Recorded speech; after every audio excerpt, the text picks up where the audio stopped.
کہ پوچھیں گے تم کیوں ٹھیک اور یہ کیوں غلط، تو آخر پہ بک پہ فیصلہ ہوگا نا. دنیا کا کوئی انگلش کا پروفیسر بٹ کے سپیلنگ BUT بٹ کے علاوہ نہیں بتائے گا.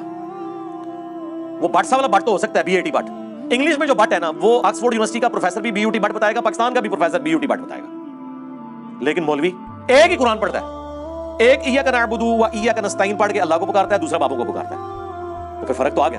یہ فرق ہمارا فزکس، کیمسٹری، بیولوجی، انگلش، باقی مضامین میں نہیں ہے، کیونکہ وہ لوگ اپنی کتابوں کے ساتھ مخلص ہیں. ہمارے علماء، ہمارے فرقے اپنی کتابوں کے ساتھ مخلص نہیں، ہر بندے نے اپنی انٹرپریٹیشن کی ہوئی ہے. ویسے آپ ڈائریکٹ پڑھیں تو آپ کو پتہ چل جاتا ہے کیا لکھا ہوا ہے، یہ ڈنڈی مارا ہے، یہ ٹھیک کہہ رہا ہے، یہ غلط کہہ رہا ہے، وہ آپ کو پتہ چل جائے گا. تو علماء سے استفادہ کریں، ان سے دلیل مانگیں، یقیناً علماء سے پوچھیں. میں نے بھی جو کچھ کیا ہے، میں نے ویلیو ایڈیشن کی ہے، لیکن تحقیقات تو علماء نے کی ہوئی ہیں الحمدللہ.